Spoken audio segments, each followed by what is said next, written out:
प्रणाम, नमस्कार। बहुत स्वागत है आपका उस कार्यक्रम में जिसका नाम है हे प्रभु आनंददाता।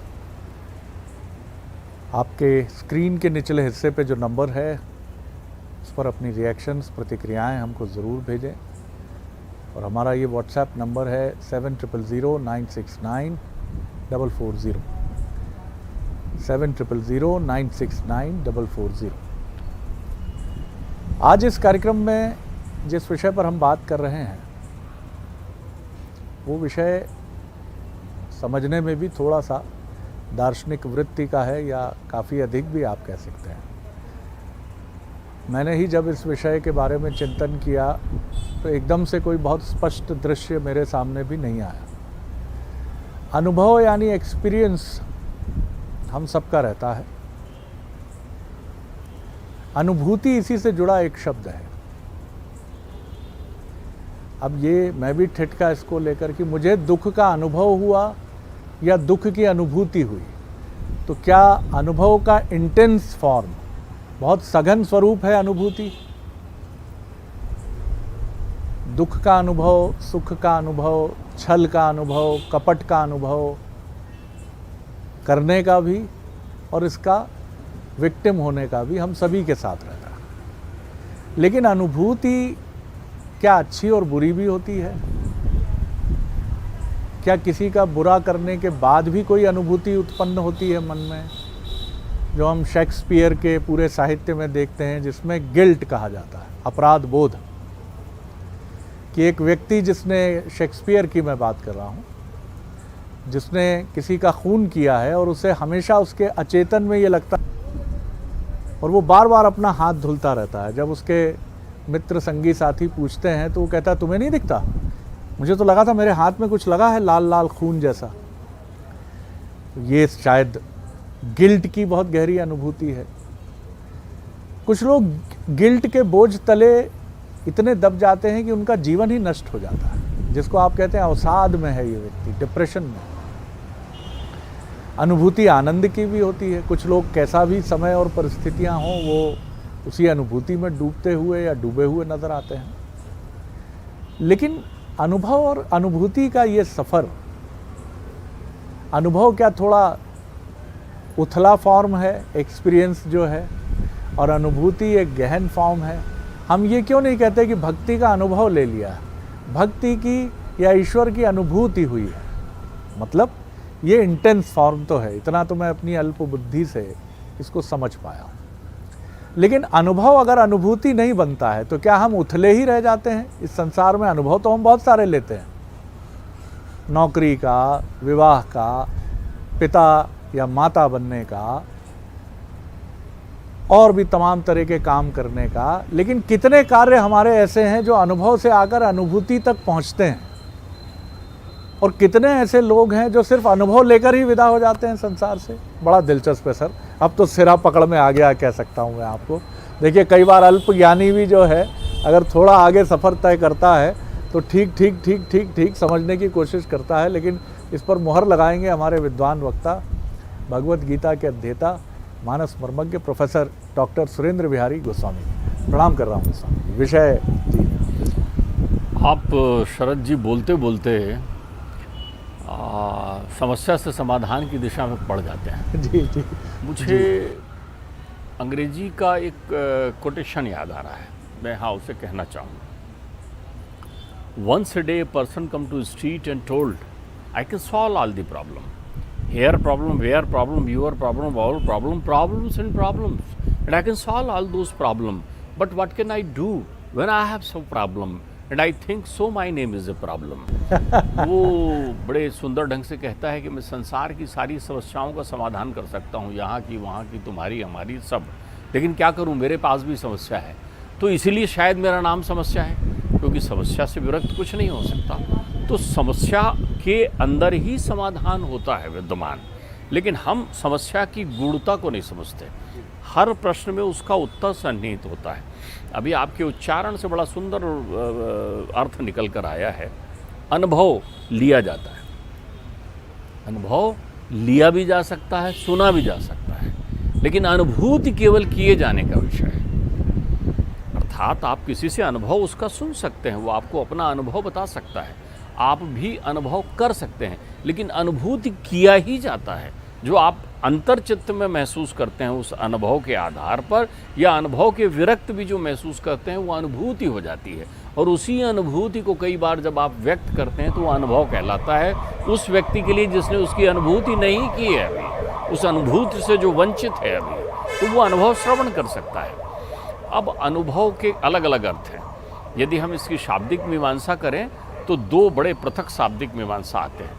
एक तो सहज सरल मीमांसा, चूँकि भव है और अन्न साथ में लगा हुआ है, तो भव पार करने के लिए ये आपके पास एक पथ प्रदर्शन का ढंग हो सकता है कि आप किसी दूसरे की अनुभूति को प्राप्त करके भव अर्थात संसार चक्र से कैसे सुगमता से प्राप्त कर सकें। अनुभव खट्टा या मीठा दोनों हो सकता है। आपने खट्टे अनुभव को आधार बनाकर मीठे का सृजन कर लिया, आपने मीठे अनुभव से खट्टे अनुभव से दूरी अपनी बना ली, मीठे अनुभव को ध्यान में रखते हुए। अब हम अनुभव का व्याकरणगत अगर मीमांसा करें तो आप देखिए अन उभय, अन और उभय दो तत्व यहाँ पर आ गए। अन है क्या? अन मूल नाम है अन प्राण का, प्राण का मुख्य नाम जो है, मूल नाम है वो अन है, और प्राण जिसे ग्रहण करता है इसलिए हम उसे अन्न कहते हैं। कभी प्राण ने पूछा था कि हे परमात्मा मेरी उत्पत्ति तो आपने कर दी, ये सारे तत्व जो आपने बनाए अहंकार के विक्षेप उत्पन्न करके, और तमाम प्रकार के तीन चीज़ें वैकारिक तेजस और तामस से मेरी उत्पत्ति हो गई, मैं प्राण तत्व में आ गया, अब आप मेरी चेतना को समाहित करके एक स्वरूप लेंगे, मैं ग्रहण क्या करूँगा? तो उन्होंने कहा संसार में जितनी भी विषय वस्तु तुम ग्रहण करना चाहो कर सकते हो, वो तुम ग्रहण करोगे, इसलिए उसका नाम अन्न होगा, अन्न के द्वारा ग्रहण किया जाने वाला। अब देखिए अन्न का उच्चारण कितना अच्छा है, प्रा प्रविष्ट कर दिया आपने, प्राण हो गया, प्राण के जितने भी नाम, अपान हो गया, अपान, अन्न सब में लगा हुआ है, तो अन्न मूलतः प्राण का नाम है। प्राण का उभय, उभय का क्या अर्थ होता है? उभय भाति तेहि आनी, हंस कही कृपा नितिक निकेत। विभीषण जब आए तो संशय था कि विभीषण को शरणागति दी जाए कि न दी जाए, तो कहते हैं उभय, उभय का अर्थ ही होता है उदय, उदय का अर्थ होता है स्वागते, स्वागते का अर्थ होता है जैसे अभ्युत्थान हो गया आपके जीवन में। तो जब प्राण को प्रकाश की अनुभूति होती है तब अनुभव होता है, अर्थात जब जड़ता में चेतन तत्व के रूप में प्राण विद्यमान होता है तब अनुभव होता है। आपने देखा किसी जड़ से कोई तत्व प्राप्त करना चाह रहे हैं, तो जब आप सजग होते हैं, प्राण कब सजग होता है? जब आप बुद्धिशील होते हैं। डॉक्टर साहब एक सवाल है मन में कि अनुभव तो हो ही जाता है, आप संसार में आते हैं, जैसे ही जन्म लेते हैं, माता के गर्भ से निकलते हैं, गर्मी अनुभव होती है, गर्मी का काल है, तो सर्दी है तो सर्दी अनुभव होगी। अनुभव और अनुभूति का जो सफ़र है, अनुभव कब अनुभूति बनता है? देखिए मैं आपको, बहुत अच्छा आपने एक चिंतन किया है। अनुभव बहिरंग परिवेश से जुड़ा हुआ होता है, बहिरंग परिवेश से होता है, धूप छाँव का अनुभव आपको हो जाता है, लेकिन अनुभव के लिए उसमें क्रियाशीलता आवश्यक हो कि आपने उसका सामना किया, या तो वो प्रत्यक्षानुभूति होती है या अप्रत्यक्षानुभूति होती है। और वही अनुभव जब अंतरंगता से बुद्धि कौशल में आप आत्मसात करते हैं भीतर, तो वो एक तरंग उत्पन्न करती है आपके अंतर्चित्त में। फिर ऐसे चित्र जो दृश्यमान नहीं है, जिसे आप व्यक्त नहीं कर सकते, वो अनुभूति बन जाती है। ध्यान रखिएगा, अनुभूति क्या कुछ अंतरंग की तरफ बहुत स्पष्ट इशारा करती है? यही मैं, क्योंकि मैं भय का अनुभव कर रहा हूँ ये नहीं कहते, भय की अनुभूति हो रही है, यानी जो दिख नहीं रहा है वो डर अंदर अनुभूति के रूप में परेशान कर रहा है। अनुभव और अनुभूति दोनों अव्यक्त होते हैं, ध्यान रखिएगा, लेकिन उस अव्यक्त में भी सूक्ष्मतर रूप जो है वो अनुभूति की होती है। अनुभूति शब्द का मूल उपयोग दर्शन में परमात्मा के दृश्यमान स्वरूप के लिए किया जाता है। अनुभूति तब होती है, बहुत सारे लोगों को उनके जीवन में अंतरंगता से अनुभूति हो जाती है, लेकिन उसे व्यक्त नहीं कर सकते, वो बता नहीं सकते। गांव में चलते हुए किसी व्यक्ति ने कहा कि मैं गिरिराज की परिक्रमा करने निकला हुआ हूँ, और गिरिराज की परिक्रमा करते हुए उसे बहुत ज़ोर से प्यास लगती है। जब उसे प्यास लगती है तो वो कहते हैं कन्हैया कहीं पानी मिल जाता। तब तक एक ग्वाल बालक आता है और आके कहता है लो भैया पानी पीना है क्या आपको? अब आप पानी पी के चले जाते हैं, आपने अनुभूति कर ली है कि स्पंदन होता है। बाद में आपको लगता है वो कहीं ठाकुर जी तो नहीं मिले थे मुझे, क्योंकि पुकारा तो मैंने ठाकुर जी को था।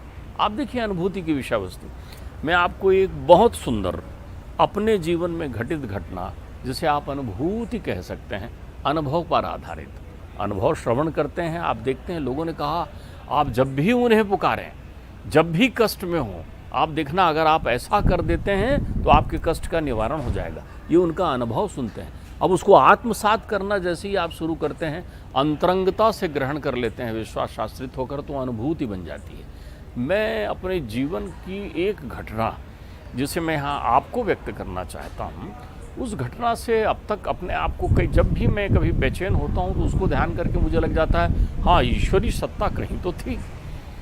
मैं एक मित्र के साथ जो है, मैं मेरी पत्नी, हम लोग यात्रा में गए बनारस की यात्रा में गए। उनको गंगा मैया को वो चढ़ाना था, साड़ी चढ़ानी थी। तो उन्होंने कहा गुरुजी आपके साथ चलेंगे, चुनरी चढ़ानी थी। तो हम उनके साथ गए। अब हम लोग पहुँचे उस समय, तब रात्रि के 10 बज रहे थे। तो तिथि और समय का ध्यान नहीं था। अनायास देखे चारों तरफ बहुत भीड़ है और बड़े बड़े वो लगे हुए हैं, तोरण द्वार लगे हुए हैं और लोगों के लिए मंदिर में जाने के लिए रास्ते बने हुए हैं। वहीं कहीं किसी होटल में हमको रुकाया गया, हम रुक गए। पत्नी का ध्यान गया। पत्नी ने कहा अरे कल तो महाशिवरात्रि है। मैंने कहा अच्छा महाशिवरात्रि, प्रणाम करते हैं, क्योंकि अब इस भीड़ वाले स्थान में महाशिवरात्रि का रात्रि के 10 बजे के बाद चिंतन करने का कोई अर्थ नहीं था। कहाँ कैसी क्या व्यवस्था है हम नहीं जानते थे। उन्होंने कहा देखो जी, ये बांस बल्लियों की लाइन सामने दिख रही है, ये लगी हुई है, क्यों ना हम लोग स्नान करके और प्रयत्न करें कि आज शिव जी के दर्शन कर लें, बाबा विश्वनाथ के। देखिए अनुभव और अनुभूति का चित्रण कैसे स्वरूप में आता है। तो मैं थोड़ा विवश हुआ, मुझे लगा ये अत्यंत भावुक है। तो हमने स्नान ध्यान किया और निकल पड़े। तो वहाँ चारों तरफ सन्नाटा था, बांसबल्लियों में कोई नहीं था। जिनको अंदर प्रवेश करना था कर चुके थे। तब तक रात्रि के 12 बजने के आसपास का समय था। हम उस मध्य रात्रि में चलते रहे, कोई बताने वाला भी नहीं था कि मंदिर किस तरफ है, लेकिन ऐसा लग रहा था आसपास ही है। तो हम बढ़ते गए। अचानक किसी पुलिस वाले ने रोकने का प्रयत्न किया। तो मैंने कहा भैया ये इनको दर्शन करना। अरे अब दर्शन इस समय तो सब बंद हो गया है, चारों तरफ लोग, भीड़ भाड़ अंदर सब हो गई है। हम दौड़ते चले गए। गलियों को पार करते हुए जैसे ही मुझे वो एक द्वार दिखा, पुराने विश्वनाथ के मंदिर की बात बता रहा हूँ, जो आज के स्वरूप से हटकर था। अरे मैंने कहा इसी गली में विश्वनाथ बाबा का मंदिर था, मैं पिताजी के साथ आया हूँ। हम घुस गए वहाँ, किसी ने हमें नहीं रोका। जब हम उस द्वार पर पहुँचे तो पुलिस विभाग के बड़े सख्त 2-4 अधिकारी थे। मैंने खाली हाथ जोड़ा, पत्नी साथ में थी, वो द्रवित, उसके तो नेत्रों से आंसू बह रहे थे कि उसको बाबा के दर्शन होने हैं, बाबा के दर्शन। हम अंदर गए। वहाँ पर शरद जी उस दिन रंगों से कुछ होता है, मतलब उस दिन बाबा को जो है वो रंग चढ़ाए जाते हैं, जो महाशिवरात्रि के एक दिन पूर्व की रात्रि में। चारों तरफ रंगे हुए लोग दिख रहे थे। हम जब तक वहाँ पहुँचे तब तक मध्य रात्रि भी हम पार कर चुके थे। भोर की प्रक्रिया थी, 1:30-2 बजे। अब वहाँ तो सारे लोग जो थे वो धक्का दे के पीछे सरका देते थे। सरकते सरकते वहाँ तक पहुँचे जहाँ से द्वार, वो खिड़की जैसा नुमा दरवाज़ा जो था उससे दिख रहे थे बाबा विश्वनाथ जी। दूर से पंडा जी लोग थे। इन्होंने कहा नहीं जी मुझे पास से जाना है, जल चढ़ाना है। मैंने कहा बावली हाथ जोड़ ले यहाँ से और निकलें अपन, इतना ही बहुत है कि बाबा के मंदिर के दर्शन हो गए।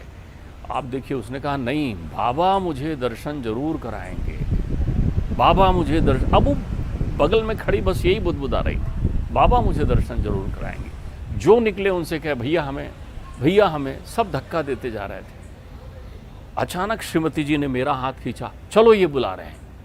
मैंने देखा एक 10-12 साल का बटुक जो है, इतना तेजस्वी, इतना स्वरूप, सीधे खड़े बाल थे उसके गुड्डे हुए, और उसने लगा रखी धोती पहन रखा था वो पीले रंग की, और एक यहाँ पर एक वो टांग रखा, ऐसा गोल मटोल जैसे श्री गणेश का व्यक्तित्व दिखता होगा वैसा। उनने कहा माँ तुम्हें दर्शन करना है? बोले आओ, आया हूँ मेरे साथ। उनने यूं खींचा और उस साइड जो पीछे का रास्ता था जहाँ से वही मंदिर का स्वरूप है वहाँ ले गए। वहाँ सबको हटाने लगे, हटिए माता जी को दर्शन कराइए, हटिए। और पुजारी जी लोग जो पूजा कर रहे थे उनसे कहा जा रहा है ये खोलिए, माता जी को दर्शन कराइए। एक छोटा दरवाज़ा था वहाँ, तो लोहे की सलाख लगी हुई। तो उनने कहा आइए माता जी, और वो झुककर ऐसा पहुँची तो एक पुजारी ने उनके हाथ में जल दे दिया। भगवान भोले भंडारी के ऊपर उन्होंने जल चढ़ाया, और जल चढ़ा के स्पर्श करके बोले आह प्रभु आपने दर्शन दिया। पलटते हुए मुझे कहा कि उनको पंडा जी को कुछ दक्षिणा दीजिए, वो बालक को जो आए हैं। मैं तुरंत पलटा, ना कोई बालक था ना कोई पंडा जी। हम बावले की तरह घूमते रहे वहाँ पर, पूछते कि एक छोटा बालक यहाँ पंडा जी कोई है भैया, अभी आया था अब भी चला गया। किसी ने कहा नहीं है नहीं है। आज तक हम लोग बैठे हुए यही सोचते हैं कि शायद इसके अनुभव की वो अनुभूति जो उसने सुन रखी थी कि कहीं ना कहीं परमात्मा सुनते हैं, ये हमारे अनुभव हैं। तभी तो परमात्मा स्वयं सती से कहते हैं, कहाँ सती निज अनुभव अपना। ये अनुभव से ही सब बात कही गई। इसी अनुभव से काकभूषुंड जी गरुड़ जी के संशय का समाधान करते हैं। वो भी कहते हैं कि मैं अपना अनुभव बता रहा हूँ। इसी अनुभव से भरद्वाज मुनि के संशय का समाधान याज्ञवल्क्य जी कहते हैं। वो भी कहते हैं कि मैं अपना अनुभव तुम्हें बता रहा हूँ। ये अनुभव विरासत में चलती है, ये अनुभव विश्वास के रथ और श्रद्धा के लगाम के साथ चलती है। बहुत सुंदर बात है। तो देखिए, अनुभव अनुभूति एक संसार की भी रचना कर देते हैं।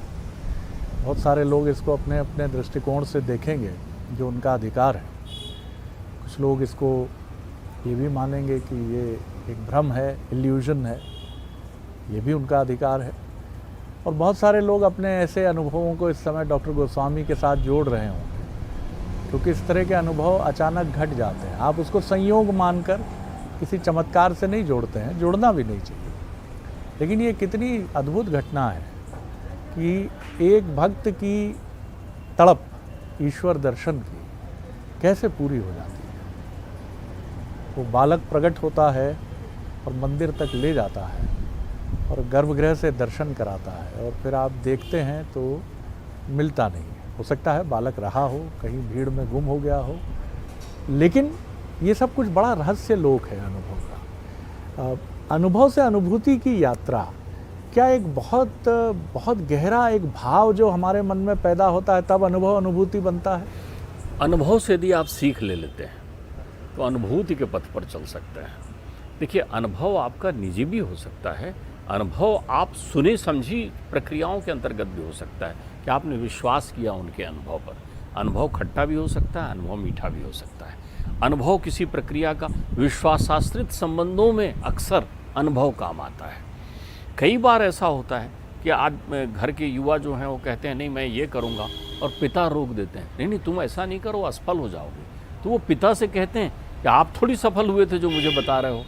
असफल और सफल दोनों जो तथ्य हैं वो आपको अनुभव प्रदान करते हैं। तो अनुभव को अनुभूति बनाने के लिए आपको उसको परिष्कृत करना होता है, और परिष्कृत करने का अर्थ होता है उसमें चेतन तत्व समाहित करना पड़ता है। आप भीतर ले जा रहे हैं किसी अनुभव को, तो अनुभव को अगर वो आपके द्वारा किया हुआ है तो अनुभूति तो वो बन चुका है। लेकिन यदि आपने किसी दूसरे अनुभव को ग्रहण किया है तो उसको पहले परिष्कृत करके ले जाइए आप अपने भीतर में।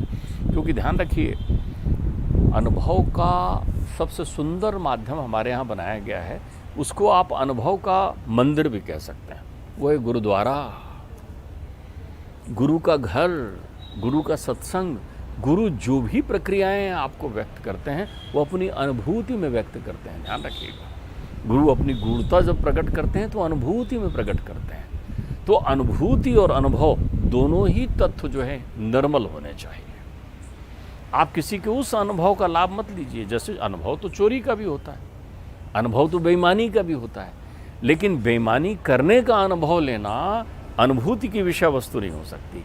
लेकिन बेईमानी से विरक्त रहने की प्रक्रिया ग्रहण कर लेना अनुभूति की विषय वस्तु हो सकती है। और मैं बहुत सुंदर एक बात तक पहुंचा हूं इस सुंदर डिस्कोर्स के बाद, कि अनुभव की निर्मलता ही, पहले तो आपका वास्तविक अनुभव घटे। हमारे कितने अनुभव वास्तविक हैं आप देखिए ना। शायद बचपन से एक ही अनुभव वास्तविकता से हमारे साथ जुड़ता है, वो है शरीर के अस्वस्थ होने का या मन के अस्वस्थ होने का, जिससे हम रुग्ण हो जाते हैं, बीमार हो जाते हैं, बिस्तर पे पड़ते हैं, बुखार के ताप को अनुभव करते हैं। लेकिन बाकी सब अनुभव तो दूसरों के अनुभव हैं। धन कमाना चाहिए, प्रसिद्ध होना चाहिए, बहुत अच्छी गाड़ी होनी चाहिए, बड़ा घर होना चाहिए, बड़ी नौकरी और हैसियत होनी चाहिए। ये सब हमारे अनुभव नहीं है, ये किसी और के अनुभव है। उन अनुभवों को हमने अपने अनुभव के रूप में ग्रहण कर लिया है, और इसीलिए अनुभूति के तल तक हम पहुंच नहीं पाते। अनुभव आपका ही होना चाहिए। पहले आप उसको अनुभव करेंगे गहराई तक, तब आप अनुभूति तक पहुँचेंगे। आप ये कहते थे पिताजी कहा करते थे, पिताजी ने एक चीज़ आपको समझा दी कि न रिश्तेदारों पर विश्वास करना, माफ़ कीजिएगा मैं सिर्फ एक दृष्टांत दे रहा हूँ, ना मित्रों पर बहुत अधिक भरोसा करना, हर कागज़ को पढ़कर हस्ताक्षर करना। इसका मतलब ये नहीं कि आप प्रेम पत्र भी समझदारी से पढ़ें। समझदारी से मेरा आशय ये है कि उसमें हृदय तत्व को अलग करके ये देखें कि कोई गलती तो नहीं है मात्रा की। ये वो बातें हैं जो बताती हैं कि अनुभव आपका कितना वास्तविक है, तब तो आप अनुभूति तक पहुंचेंगे। जी शरद जी, आपने बोलते बोलते फिर 2-3 चीज़ों पर मेरा ध्यान आकर्षित कर दिया। सबसे पहली चीज़, आपने एक बहुत अच्छे शब्द का उपयोग किया, पिताजी ऐसा कहते थे।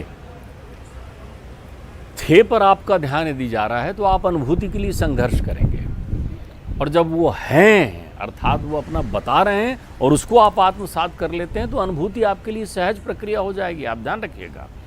दूसरी बात, अनुभव उस लकीर की तरह है, ध्यान रखिएगा, जिस पर अनेकों ने फकीर चल कर दिखा चुके हुए हैं। अनुभव की लकीर पर फकीर चलता है, ध्यान रखिएगा। लेकिन उस लकीर की प्रक्रिया को समझने के लिए यदि आपके अंतर्चिंतन में विश्वास का संबल नहीं है, आप उसके प्रति विश्वास नहीं रखते हैं, तो वो अनुभूति नहीं बन पाएगी। अनुभव स्वयं का हो यह आवश्यक नहीं है। इसमें एक सुंदर उदाहरण मैं आपको व्यक्त कर दूं तो आप समझ जाएंगे अनुभव और अनुभूति क्या है। एक जलता हुआ दिया रखा हुआ है, बड़ा सुंदर टिमटिमाता हुआ दीपक। 2 छोटे बच्चे पास में आते हैं। एक बच्चा जो बहुत छोटा है, अबोध है, वो भी घुटने टेकते हुए धीरे धीरे चलते हुए उसकी ओर बढ़ रहा है, और एक बच्चा थोड़ा बड़ा बच्चा उस दिए से जल चुका है। ध्यान रखिएगा, उसको उसका अनुभव है कि दिया छूने से जल जाते हैं। अब वो छोटा बच्चा चलते हुए वो मना करता है, नहीं ताता जल जाएगा, लेकिन छोटा बच्चा अपनी जिद पर अड़कर वहाँ पहुँचता है और जल जाता है। अब उसको अनुभूति हो गई, अनुभव नहीं, उसको अनुभूति हो गई। तो अनुभूति प्रत्यक्ष होती है, अनुभव अप्रत्यक्ष होते हैं। बहुत बार हमारे जीवन में ऐसा होता है कि अनेकों ने अनुभव में एक विशेष गुण है, अनुभव और अनुभूति, विशेषकर ये विशेषण अनुभूति के लिए लगाइए, विस्मृत होने का तथ्य लागू होता है। अर्थात कब होकर गुजरेगा बाद में आपकी स्मृति में आता, और उस समय देखो मैं जो बाल बच गया था, वो मिले थे, उनने मेरी रक्षा की थी। ये अनुभूति का विषय है। ये बड़ी महत्वपूर्ण बात है, लेकिन ये भी सत्य है कि अनुभव की निर्मलता ही आपको परम तत्व तक, परम सत्य तक पहुंचाती है। मैंने अक्सर 4 धाम की यात्रा करने वाले ऐसे बहुत श्रद्धालुओं से मैं मिला हूँ, जिनमें से एक बहुत साधन संपन्न क्लास था जो पवन हंस का उपयोग करता है।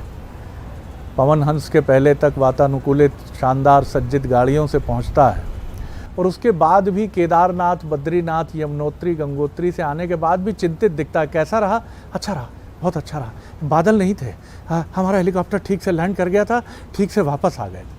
और एक वो विपन्न व्यक्ति होता है, साधनहीन, जो सिर्फ एक गठरी, एक लकुटी के सहारे 4 धाम की यात्रा करता है। और उससे पूछते हैं, दादा बहुत कष्ट हुआ होगा? तो कहते काहे कष्ट, मैं तो शिव देख रहे थे चारों तरफ, ऐसा लगो ये तो शिव है, वो तो शिव है, वहाँ से चमक रहे जाओ भैया, इतनी अच्छी यात्रा रही, मनो में क्या बताऊँ। अब ये अनुभव की निर्मलता है। एक तरफ प्रखर साधन संपन्नता, 5 सितारा होटल में रुकना, पवन हंस में उड़ना, फिर भी चिंता है कि ये बादल ना फट जाएं, कहीं पुरानी त्रासदी ना घट जाए, अरे कहीं मंदिर में भीड़ ना हो। वही चिंता दर्शन करते समय भी, दर्शन करके लौटते समय भी। तो अनुभव की निर्मलता अनुभूति को पवित्र करती है और प्रभु तक पहुंचाती है। बड़ा आनंद आया गोस्वामी जी। अगले एपिसोड में एक और विषय लेकर फिर उपस्थित होंगे। प्रणाम, नमस्कार।